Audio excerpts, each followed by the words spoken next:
Hi, everyone. So we live?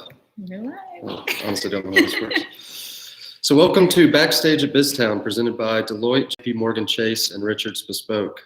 Big thank you to all of you streaming this from home and all the sponsors at BizTown right now. My name is Stephen Richards. I've been on the Junior Achievement Associate Board for the past several years. I was president for the past 2 years, and we're actually at my shop right now in Wedgwood, Houston, Richards Bespoke, which is a custom clothing company. So I'm with Michelle from City Winery, and she will be leading the wine tasting today. So a big thank you to City Winery for all that they've done for us. Can't wait. Super excited to be with y'all tonight and for such a noble cause.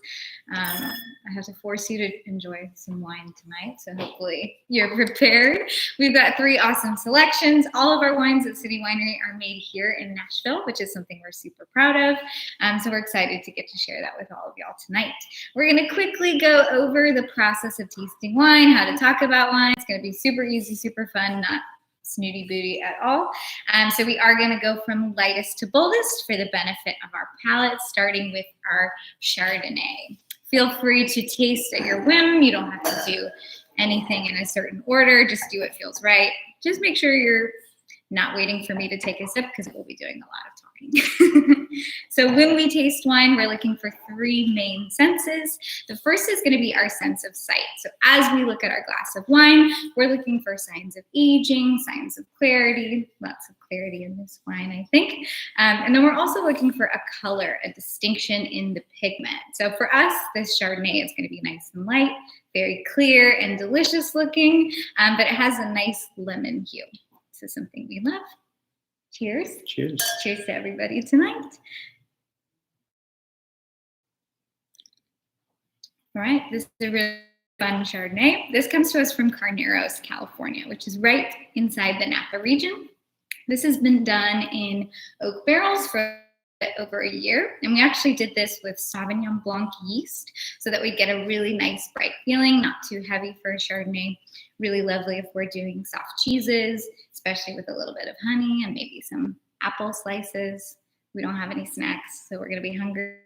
Just wondering where that was. Darn, we forgot.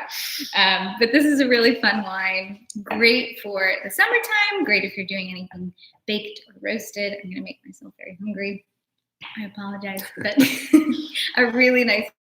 What do you think? I love it. You a fan? I am. Cool. So take one more sip of that Chardonnay, and then we're going to go into our rosé. So another thing we like to look for in our wines, when we smell a wine, we're looking for a few different qualities. As I talked about, we did some barrel aging with the Chardonnay, but we'll also look for signs of winemaking. So does it smell really oaky? Does it smell really refreshing? Are we dealing with something sweeter? Or if we get into a sparkling wine, we're going to notice a little bit of bubbles in our nose. So just smelling the wine alone is going to give us some really great information. There's also a little thing called first nose versus second nose. Did you know that you have 2 noses? 2 nostrils. 2 nostrils, exactly. So our first nose is right as we stick our nose in that glass of wine. We'll do our rosé. And our second nose is after we've swirled it around like we very fancy wine folk do. We take another sniff.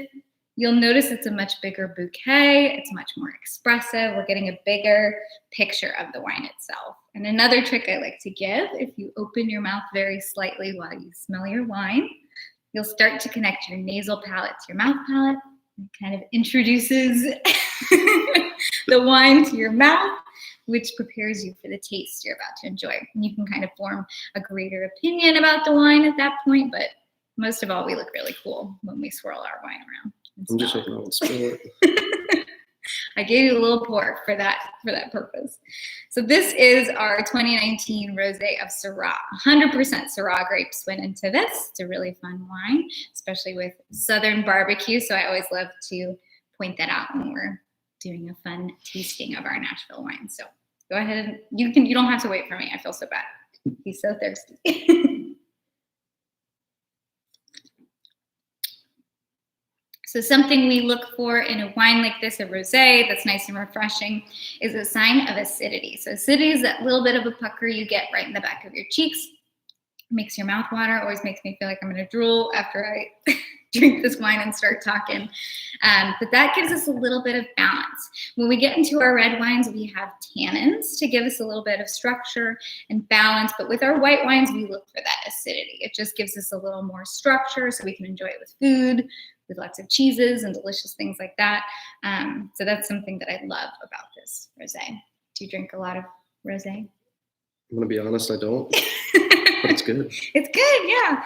This is what I call like a rose gold in the color. It's not quite pink, not quite red. It's got that little bit of a metallic sheen to it, which we love, nice and pretty.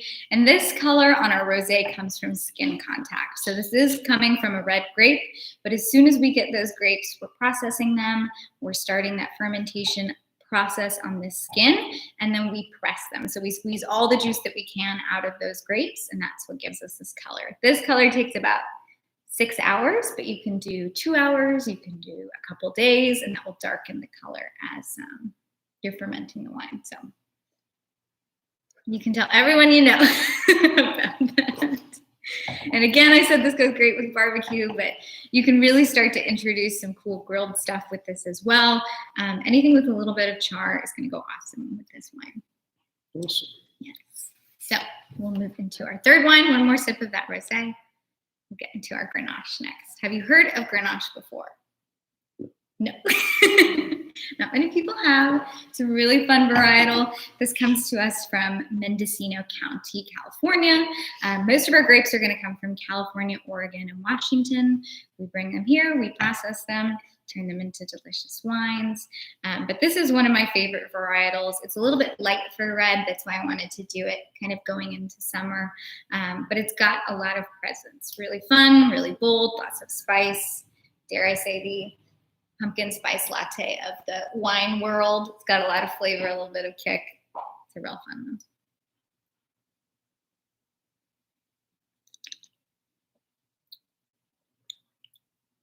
It does have a little kick. Yeah. That was unexpected. Yeah, it's got a little bit of that structure we were talking about, and that does come from tannin. So tannin is a word we always hear associated with wine. Do we really know what it means? We know that it sounds very interesting. And what that is, it's that little bit of astringency you get on the inside of your cheeks, tip of your tongue, a little bit of fuzziness, kind of pulls the moisture away. And that comes from the skins, the seeds, and the stems of grapes.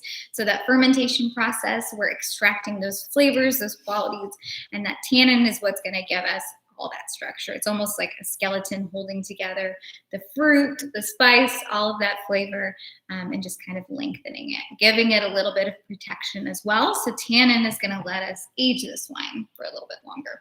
Over time, those tannins will smooth out, and then they'll also smooth out if you start to throw in some really creamy, fatty things like macaroni and cheese, all the cheeses. You can do pizza with this wine. This is actually one that I'll throw in the fridge sometime and like chill a little bit. It's light enough. It doesn't feel too heavy.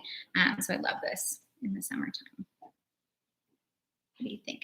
You're a fan? I think it's my favorite. Yeah. Grenache is his new favorite. We've done it, everybody. Really fun. So yeah, we love to kind of just have these three wines. They're a great spectrum for winemaking in general. Three very common things that you'll find in your local stores. I always say if you're shopping for wine to look for things that are important in what you like. So if you liked this Grenache, you might like some other varietals that come from Mendocino County. If you like this Chardonnay, you might look for something that's a little bit lighter, not overly oaked, but something unoaked would have a very similar feel to the Chardonnay, just really nice and gentle. The Grenache was your favorite? It was my favorite. Which one's your favorite? I really love the rosé. I think this time of year, I'm looking for, something refreshing and cold, but I'll move into the Grenache, when the season comes, that pumpkin spice latte season of fall. Well, what's your favorite one, period? Period? Okay. Well, I am a big champagne person. I know you were talking about the champagne earlier while we were lounging in this beautiful shop, which it feels like we all need a glass of champagne in our hands here. But I'm a big fan of sparkling wines. There's almost more of a respect for the making process. It's super dangerous, super complicated, and that's a sexy thing about making sparkling wine, I guess. What's dangerous about it? All the pressure. So all of that, the way they, and this will get a little complicated, but the way they make champagne is they'll add a little bit of sugar in with some yeast and then cap it off. And then all this pressure builds inside of the bottle. And they'll freeze it and then pull out the yeast and then recap it. But if you don't freeze it to quite the right temperature, the bottles will just explode. I mean, make a huge mess, but there's also going to be glass all over. It's very dangerous. Sparkling wine was actually an accident. So it's a very cool story. I'm trying to think of, Dom Perignon. So the champagne, that's named for a monk who accidentally discovered champagne. So he was just making wine for the monastery and then shocked himself when one of the bottles exploded, and he started opening them and was like, oh, wow, this is actually delicious and will be very, very expensive one day. So Dom Perignon, yes, it's one of my favorite stories to tell. So I am so excited that we got to share all of these wines with y'all tonight. I know that we have opened 3 bottles of wine, and a question we always get is, how long can wine last after it's opened? I'm sure we've all been to some great aunt's house where she gives you a 2-week-old bottle of wine and you cannot drink it because it has turned to vinegar. So for me, it's always really important to let folks know how long you can store these wines after they're opened. These wines, especially if they're a relatively full bottle, should definitely last you a couple days. I always recommend, even with the reds, to stick them in the fridge. So one of the worst things that can happen to wine is it can get overheated or overexposed to oxygen. So when you stick it in the fridge, instead of expanding and getting stressed out like it will in heat, it will contract, almost hibernate in the bottle. So I bet you have been told not to put your red wine in the fridge before, but after it's been opened, that's kind of the safest place for your bottle of wine. But what if you don't want it? Do you just let it sit out after it's been in the fridge? Yeah, so you can slowly let it come to room temperature. It only needs about 20 to 30 minutes. Can't microwave it? No, don't microwave it. Don't microwave it. Don't put it in a plastic bag. I had somebody once be like, I just put it in a Ziploc and it'll store great. Don't do that. You can put it in a smaller glass jar. You really just want to eliminate the oxygen. So I'm sure you've seen those pump top wine stoppers. Those are great too. Or you can just use my favorite method, which is just finish the bottle. Just drink the whole I was really thinking you were going to say something else, but no, just finish the bottle. No, it's the most scientific method we have. If you ever have just like this much wine left in a bottle, finish it, because there's no point in storing it. But yes. It's actually all great information. This is good information. So glad. So what's your feeling on boxed wine? Boxed wine. Okay. So boxed wine is not all bad. I always recommend, if you're shopping for a boxed wine, this is some insider information, look for a wine that has a vintage on it, so the year. So a lot of times when they blend multiple vintages or just all kinds of wine, they lose the ability to have the year on it. So there's a regulation for how much of a wine percentage from a vintage can be in the box or the bottle. So look for something with a vintage, because it means it was a much smaller lot. It's been a little more carefully blended. But I do think it's great if you're the kind of person who's not going to finish a whole bottle of wine. It's a great concept for eliminating oxygen in the bottle. So it's great if you're going to waste some wine. I was asking for a friend. I don't drink boxed wine. Well, it always... There's nothing, totally wrong with that. But if you're looking for something higher quality, it might not be the right answer. But I always do recommend, like white wine in a box is always going to be a little better than red wine. Cheaper white wines are much easier to find in a higher quality, because with red wines, the cost of barrels all gets worked into the bottle cost. So barrels are very expensive. They're anywhere from $900 to like $1,500, almost $2,000 a barrel. So that cost gets worked back into the bottle. So something like a rosé or a Sauvignon Blanc, a Chardonnay, they're going to be a little cheaper while still having that really great quality. Did you know that? No, I had no clue. We're all Wait, white wine doesn't come from a barrel? That doesn't go in a barrel? Not always, yeah. So Chardonnay is very commonly done in barrels, but things like Pinot Grigio, Sauvignon Blanc, Rieslings, some really great Spanish wines, they're always going to be done in stainless steel. So it's a very quick turnaround. Same thing with cava. If you have a lot of cava, it's the quickest turnaround of any wine. So it usually only takes about 3 months to make a bottle of cava. It's a very quick process. So that's why it's very cheap. And that's why Italian winemakers are pumping cava out just by the gallon. How long does it take to make red wines? Yeah, so typically from grape to bottle, it's anywhere on average about 8 months to 24 months. Something like this Grenache was actually a little bit of a problem child for me. So this stayed in barrel for about 2.5 years. It's a 2018.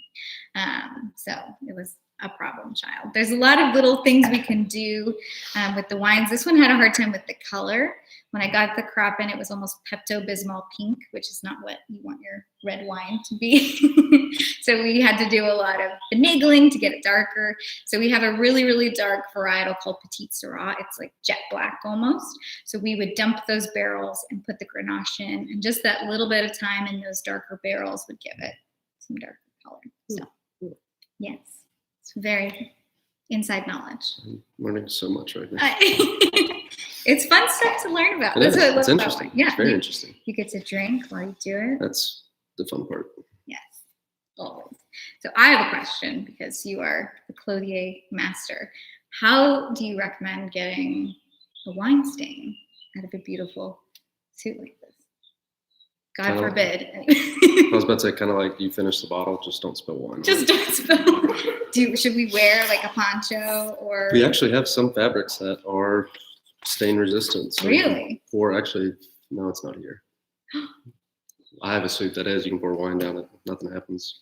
Wow. But if you do, and my mind is going blank, it is a type of cleaning solution that's. I'll have to get back to you. Mm-hmm. I think it's in the closet. Is it like a peroxide kind of? No, it's almost like a gel that goes on top of it. Use a brush, and it's. I've never spilled wine on. Yeah, well. Well, I need that because I constantly. I was about to say it's probably a little bit more of a problem around for y'all. Around, yes, my winery all the time. No, yeah. No. I was very excited to dress, like a normal person tonight. I was like, woohoo! I get to do my hair and put on a dress for these lovely folks. And we've got pajama pants underneath here, though, which you can't see from the bottom. No, he has very beautiful suit on. Everything here is so stunning. I wish. Could you make me a suit? Yeah. Oh my gosh. We make women's. Okay, well, after this, we're gonna go shopping and get me a fabulous. I'll trade you wine for suits. Oh my gosh! Yes, done deal. I'm gonna need a lot of wine. Maybe like the barrel, the whole barrel. Well, stainless steel tank. I've got a 300 Is that a thing? Could I have like a tap over there? I mean, you really could. So actually, wait. Well, it's like box wine. Well, we do all of our wine on tap, so you could actually get any keg system. Really? Yes. Oh yes. We're making transactions over here. I like that. Richard's Bespoke. Yeah, all the wines go on tap. It's awesome because it actually is. There's less filtration or refining, less sulfites, which always come up in wine too because we're not bottling it. So it literally goes straight from the barrel into these kegs onto the tap. So very natural. I also didn't know that wine could be on tap like that. Yeah. Actually, I've been to a wine bar. Yeah. Yeah. Okay. So they pressurize it same way you would with beer, with nitrogen and CO2. It's very cool. So you'll find some wine on tap at Richard's Bespoke before you know it. That'd be a problem. I'm not gonna lie. Yeah, very, very. Probably shouldn't do that. Well, do you want to know some really cool food pairings with all of these wines? I'm sure everyone has some great. We talked about chocolate earlier. You didn't say anything about chocolate. We did talk about chocolate. So chocolate is a really fun, this is for science. So all of you at home can pull out all your chocolates and do these fun pairings. But there's a good variation between like white chocolates, milk chocolates, dark chocolates, and what they can go with. And a really fun pairing we came up with this spring with our rosé in particular is milk chocolate with peanut butter.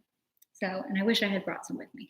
It almost gives you a little bit of like a peanut butter and jelly kind of feel. Oh. There's a lot of strawberry flavor happening in this wine, a little bit of raspberry. So when we introduce something like a milk chocolate, we're not overwhelming. Dark chocolate's a very strong flavor.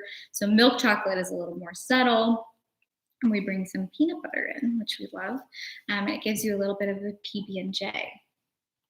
Don't send your children to school with some wine and peanut butter and jelly chocolates. But I'd love to do chocolate pairings, not just because they're delicious, but it's almost a little bit of a chemistry experience and how the wine can change with the chocolates you pair it with. We've got some really awesome white chocolates with a lot of like really nutty qualities and citrus that go great with our white wines. And then we can get into the darker chocolates when we get into our red wines. So all of that, that milk chocolate, that dark chocolate has a little bit of sugar and dairy in it. So when you add that with the red wines, it really kind of emphasizes all the velvety and lush elements of it. So, what's your favorite pairing of wine and food? Wine and food. Okay. I love to do, I'm like a big charcuterie and like meat and cheese board kind of person. So I love to do just like one kind of cheese and then all the different fixins. But with this Chardonnay in particular, or any Chardonnay, I love to do it. I think I said just like brie with apple slices and honey. And then you can do like blue cheese with apple slices and honey with a darker red, like even the Grenache. Something about the sweetness in a blue cheese is really going to emphasize kind of the sweetness of the wine. Okay. But I do love sparkling wine with popcorn and what? and lime zest is really fun with like a lot of flaky sea salt. You taking notes over there? Yeah. It's a really good pairing. A very nutritious dinner that you're having. It's great for watching movies. But just that little bit of citrus really wakes up the salt in the popcorn and the butter. It makes you feel a little healthy because it's fruit.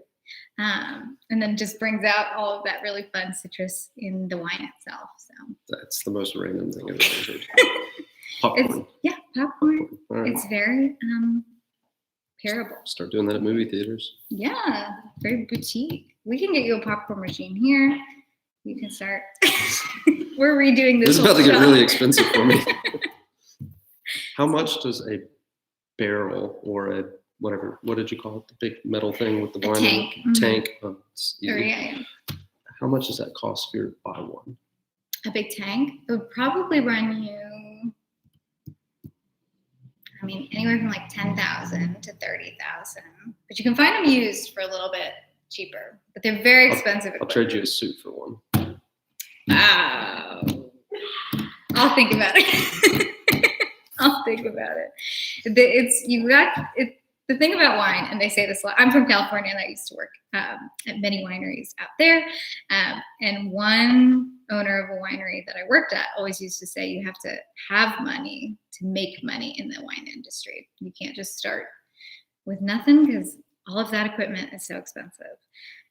We have a press that presses all the skins off of our grapes, and that probably costs about $250,000. So I'll let you use it if you want to press. Is it here, like around the corner? Yeah, I've got it in the back of my car. Oh, wait, really? No. No, Oh. We do have it on site, so it's right outside the winery. We're right downtown. Yep, I've been there. You can press like some suits. Wait, like really? Yeah, so it's a big. And it presses grapes. Yeah, so it fills with air. There's like a bladder, and then it just squeezes everything as tight as it possibly can, so all the moisture. So the grapes will come out like rock hard. I gotta see this. Yeah, you gotta see. So harvest usually takes place anywhere from mid-August to late fall. So I always say Labor Day to Halloween, just in case. And if you come to see winery or any vineyard, you're gonna smell harvest happening, the fermentation, the grapes, the tension in the air, my lack of sleep. You can smell that. I always say in November I sleep.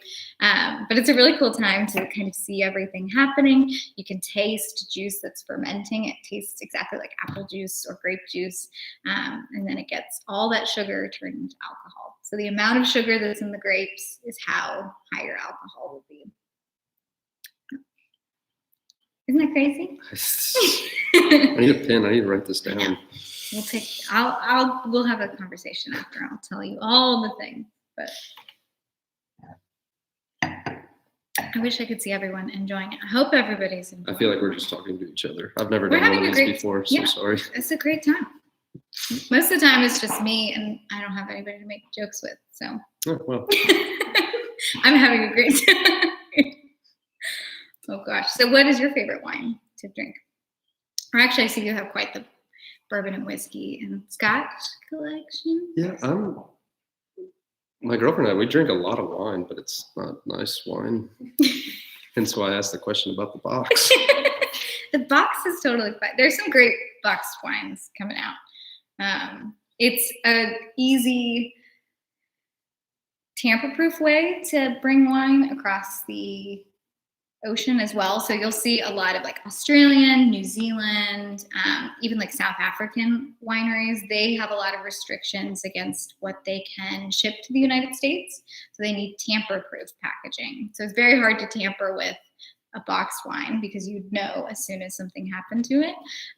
So it's a better way for them to ship wine overseas as well. That's why screw caps are really popular in Australia and New Zealand as well. You can't tamper with them. Not that people tamper with other wines, but they just have a lot of What do you mean restrictions. tamper? Like open them? Yeah, or I feel like you're going to know if you open a corked wine, right? No? yes. Can you put- I don't you want to can't like put a- scare anybody.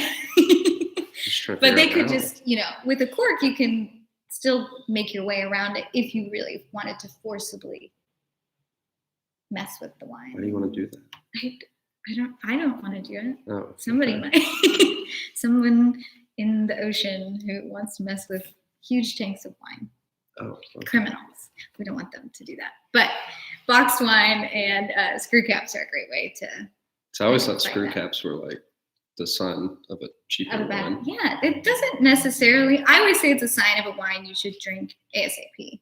They're not very great for aging, and there really are some great wines that are just being produced in that way, especially white wines. There's no need to put a cork in it. It's not going to sit and age for a long time. So I always say if it has a screw cap, enjoy it quicker.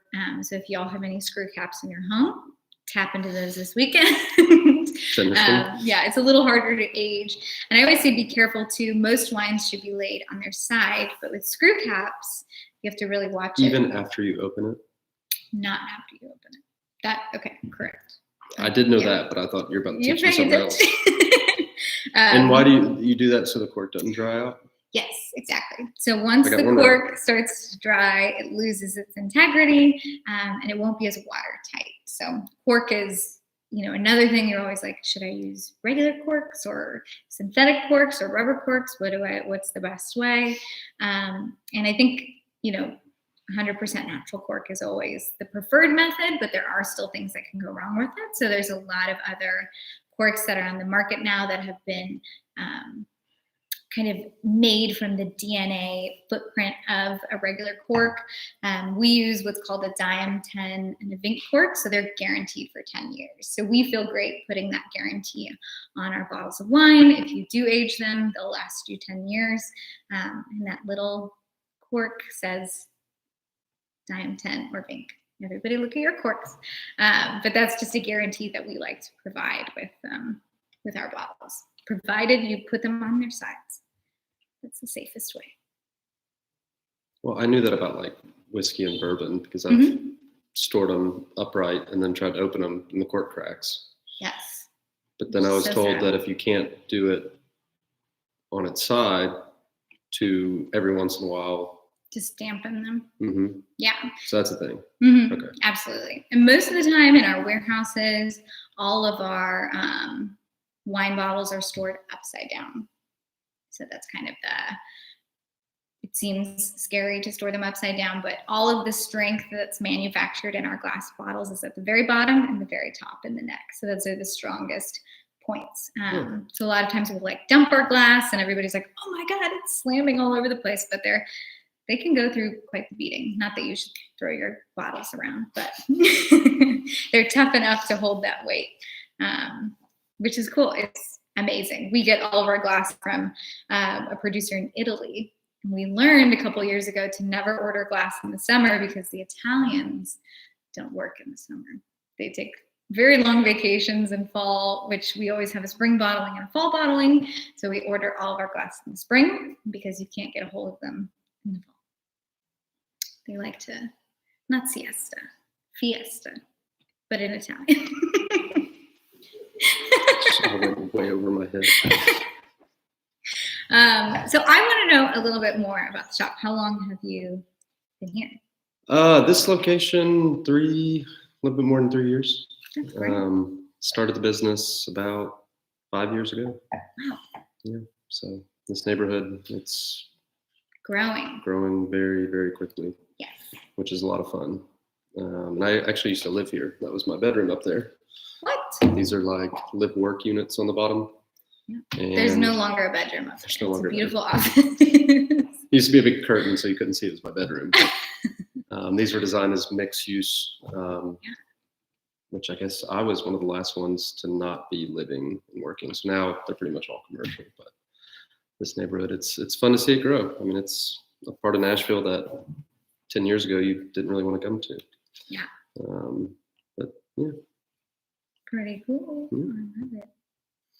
And he has a very nice bourbon and whiskey collection. I feel bad because there's just no wine, like at all. Well, we In have fact, some bottles for you. all the wine, I realized, I mean, most of my clients weren't drinking it, so I took it home selfishly.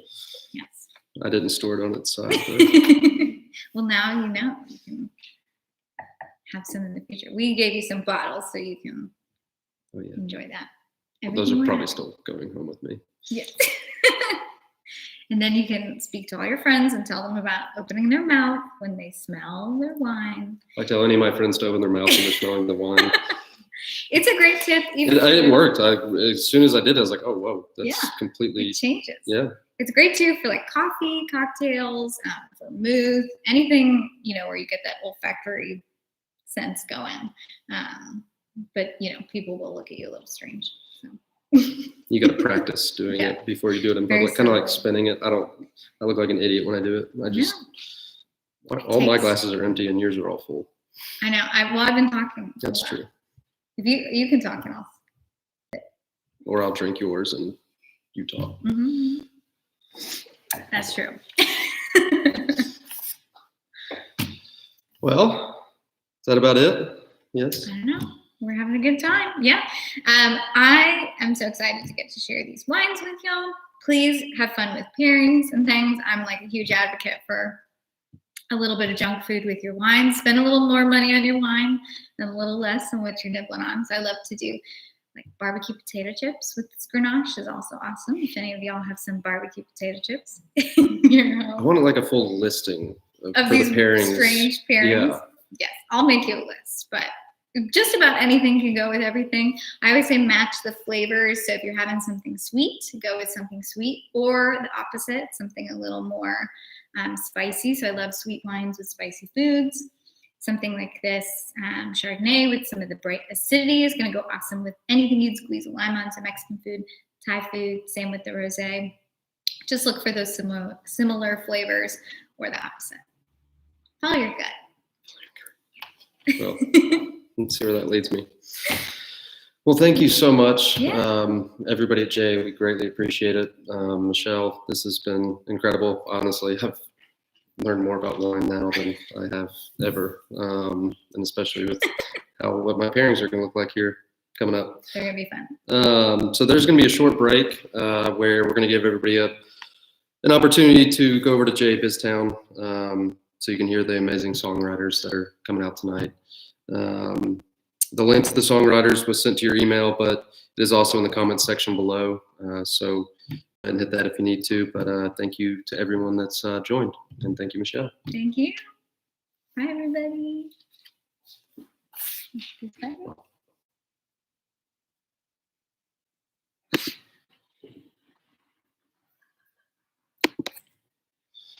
I know I was going to be